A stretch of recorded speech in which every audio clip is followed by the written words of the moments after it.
세번역 사도신경으로 신앙 고백하겠습니다. 저는 전능하신 아버지 하나님 천지의 창조주를 믿습니다. 저는 그분의 유일하신 아들 우리 주 예수 그리스도를 믿습니다.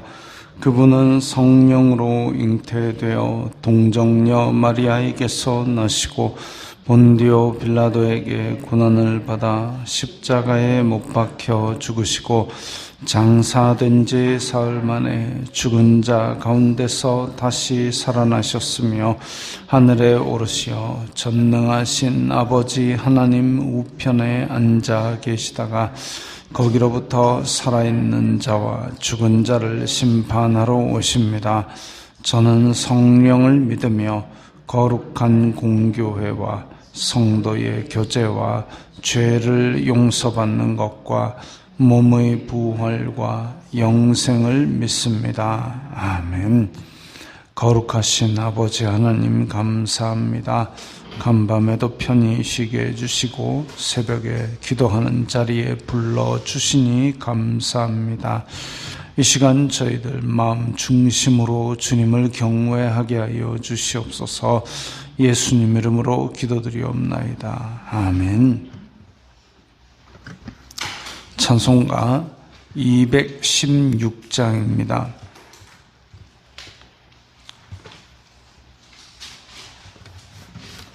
찬송가 216장입니다.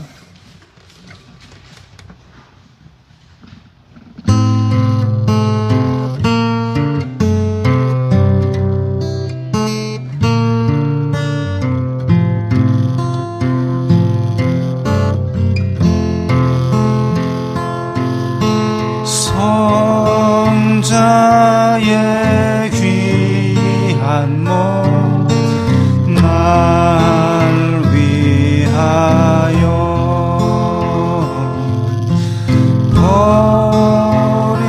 버리신 그 사랑 고마워라. 내 머리 숙여서 주님께 비는 말 나 무엇 주님께 바치리까. 지금도 날 위해 간구하신 이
오늘 말씀은 예레미야 7장 21절부터 28절까지의 말씀입니다.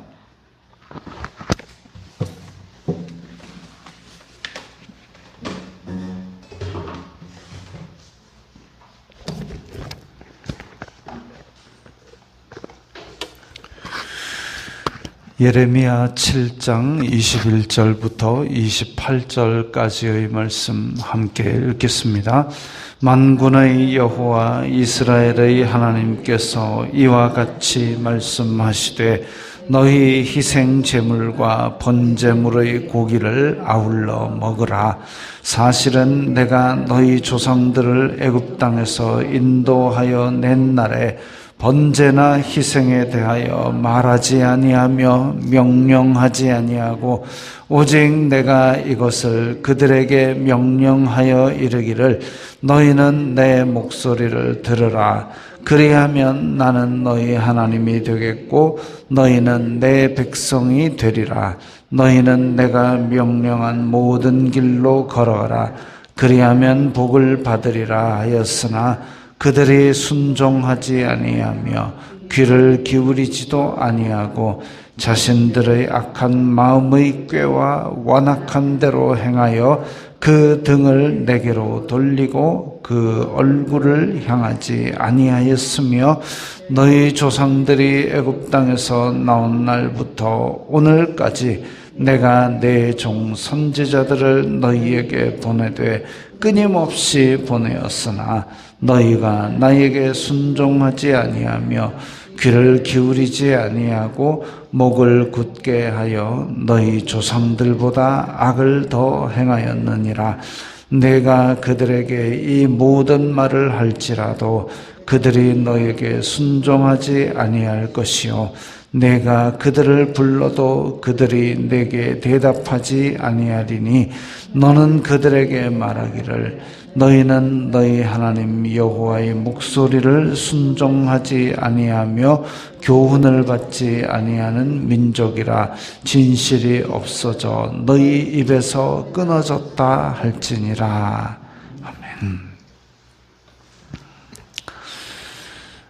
하나님께서 궁극적으로 하나님의 백성들에게 원하시는 바는 순종이다 이거죠. 근데 지금 이스라엘 자손들은 남유다의 백성들은 하나님 성전에서 지금 제사 드리니까 제물 바치니까 됐잖아요 라고 그렇게 종교적인 행위로서 뭔가를 다 보상받으려고 하고 있습니다. 종교적인 행위가 어찌 보면 유다 민족들에게 이 이스라엘 자손들에게 안식하는 척 어찌 보면 왜 그런 거 있지 않습니까? 제가 한 번씩 보면 그 교차로 사거리나 삼거리의 그 가운데 안전지대에서 차를 세워놓고 차 트렁크 열어놓고 상을 차려놓고 절을 하고 있어요. 그리고 어떤 차는 타보면 이렇게 트렁크 열어보면 그 안에 무슨 북언가 말린 거 그게 붙어 있어요. 왜 그럴까요? 차에 왜 절을 할까요? 차에 트렁크 열고 왜 그 도로 한가운데서 절을 할까요? 위험하게.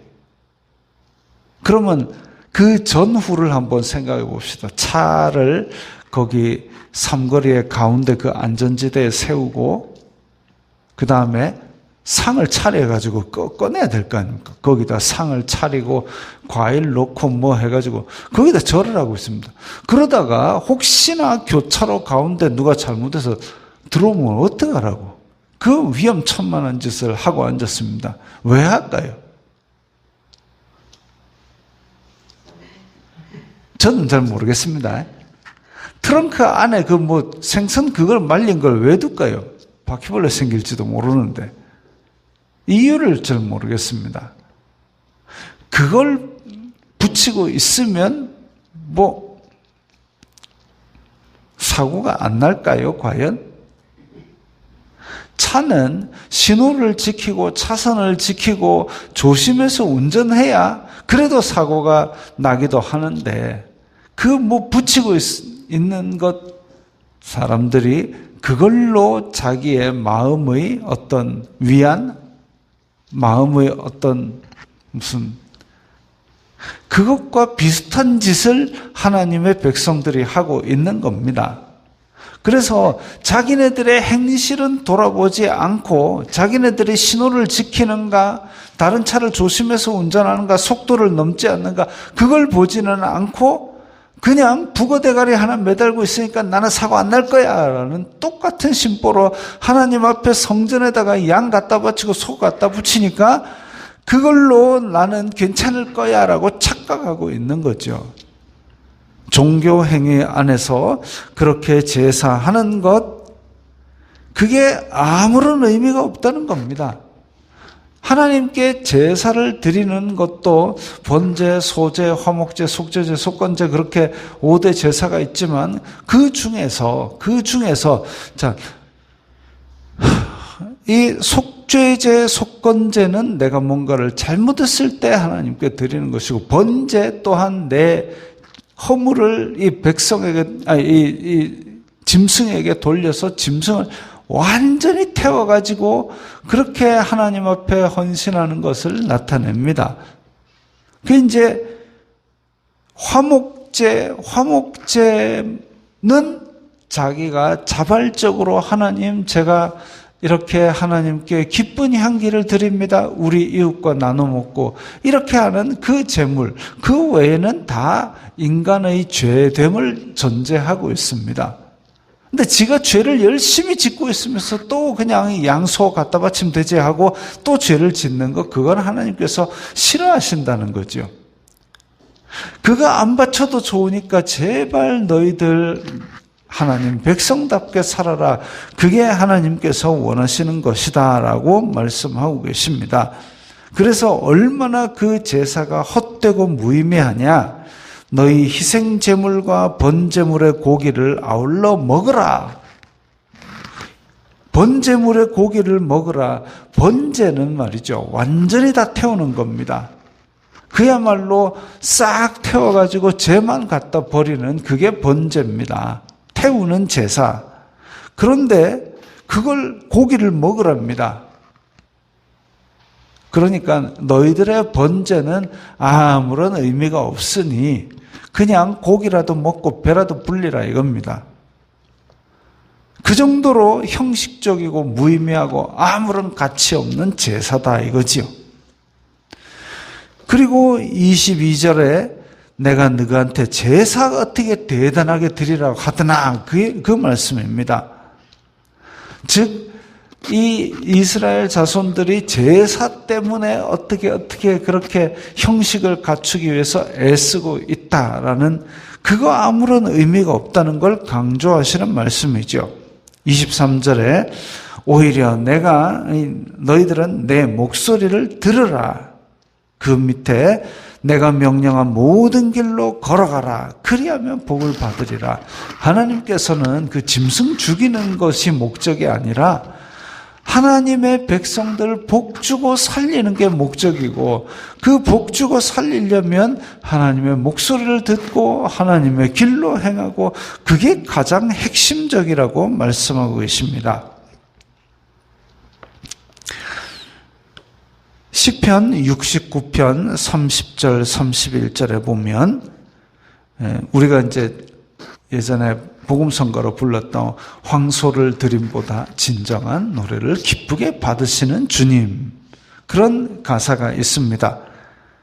시편 69편 30절 31절 보면 감사함으로 찬양하는 것이 하나님께서 기뻐하시고, 황소를 드림보다 그 감사함으로 드리는 찬양을 하나님께서는 더 기쁘시게, 하나님을 더 기쁘시게 한다. 황소를 드림보다 기쁘시게 한다. 이렇게 언급이 되어 있습니다.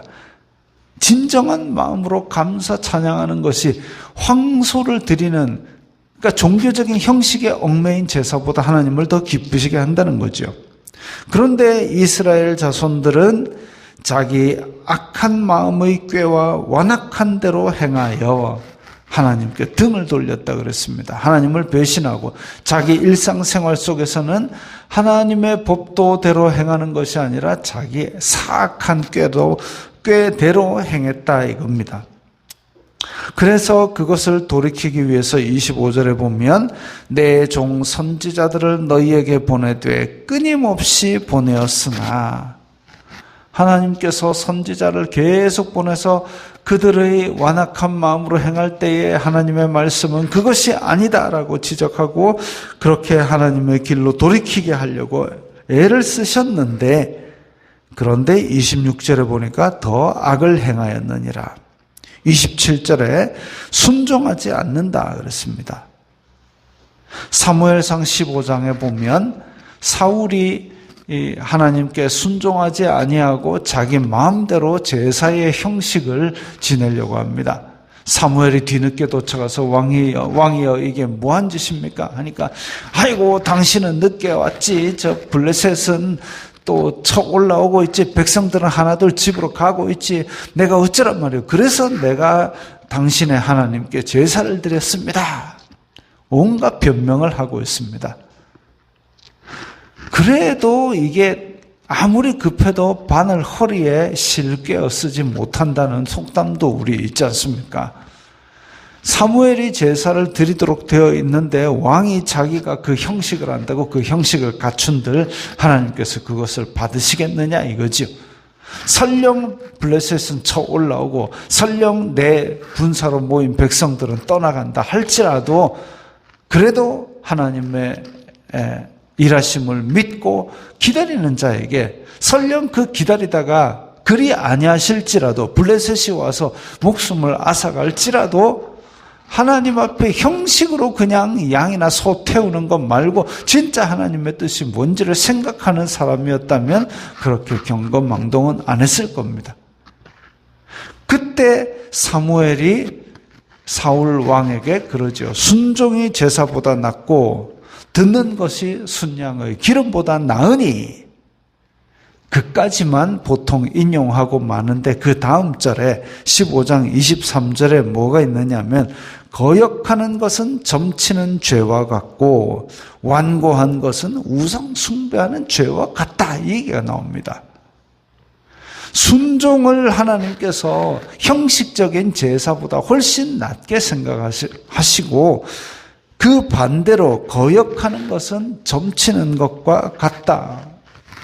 점치는 죄와 같고 우상 숭배와 같다. 하나님을 거역하고 일상생활을 사는 것은 점치는 것, 우상 숭배하는 죄와 같다고 그렇게 말씀하고 있습니다. 그럼에도 불구하고 하나님께서 이렇게 선지자를 계속 보내서 알리는 이유는 뭐냐? 하나님의 남은 자들, 하나님의 택하신 자들, 그들로 하여금 경계를 받게 하고 그리고 그들 가운데서 회개하는 자를 바로잡기 위함이죠. 그리고 이 하나님께서 끊임없이 보내오신 이 애타는 사랑의 말씀, 그럼에도 불구하고 이것을 어겼다, 이거는 변명의 여지가 없는 겁니다. 하나님께서 계속 부르셨다. 그 부르심에 응하면 살아날 것이다. 근데 그것을 거부했다? 그러면 어쩔 수 없는 거죠. 하나님의 심판은 정당합니다. 그런 의미에서 이렇게 하나님께서 예레미야를 통하여 계속 말씀하고 계시고 순종을 촉구하고 계시고 그럼에도 불구하고 지금 이스라엘 자손들은 그것을 어기는 거죠. 심지어는 우리가 왜 민수기 신명기 보면 하나님께서 무엇을 원하시는가, 그리고 이스라엘 자손들은 그 물을 갈라가지고 큰 기적을 보았음에도 불구하고 광야에서 끊임없이 거역하는 모습을 보여줍니다. 끊임없이 거역하는, 아이고 우리가 읽으면서 이 한심한 종자들 하고 생각을 하는데 사사기에 약속의 땅에 들어가서는 더합니다. 약속의 땅에 들어가서는 더 우상을 갖다 섬기고 그런 모습을 보여줍니다. 그런데 오늘 본문에 보면 너희 조상들보다 너희들이 더 사악하다 그럽니다. 인간의 본성에 맡겨놓으면 하나님 간섭하지 마세요. 나는 내 착하게 살 수 있습니다. 법 없이도 살 수 있어요. 왜인걸요? 갈수록 더 악해지는 모습을 보여줍니다. 그런 것을 보았을 때 우리는 한없이 나약한 존재고 우리의 마음은 전적으로 타락해서 우리의 본성 안에는 선한 것이 없되 하나도 없다고 성경은 선언하고 있습니다. 그럼 어떻게 해야 되느냐? 말씀이 부를 때 엎드리는 것밖에 없습니다. 그것만이 우리가 할 수 있는 일이고 그것만이 하나님께서 우리를 받아주실 길입니다. 우리가 두 손을 들고 주님 저희들은 죄인입니다 할 때에 주님께서는 우리를 회복시키시고 복의 이 근원으로 인도하시는 것이죠. 오늘 주님의 날 예배를 드릴 때에 우리가 예배 드리니까 우리는 대단한 사람, 착한 사람 그렇게 착각하지 마시고 그저 두 손을 들고 주님 앞에 저희들을 받아 주옵소서. 저희들은 무익한 죄인입니다. 그런 마음으로 겸손한 예배, 주님께서 받으시는 예배를 드리시기 바랍니다. 기도하겠습니다. 거룩하신 아버지 하나님 감사합니다. 이스라엘 자손들이 자기의 행위를 돌아보지 아니하고 종교적인 행위만으로 부적같이 그렇게 주술같이 하나님을 섬기는 것 무의미하다고 선언하고 계십니다. 주님 저희들의 악한 본성을 인정하고 주님 앞에 두 손 들고 항복하오니 주님 저희들의 죄를 용서하시고 저희들을 받아 주시옵소서. 예수님 이름으로 기도드리옵나이다. 아멘.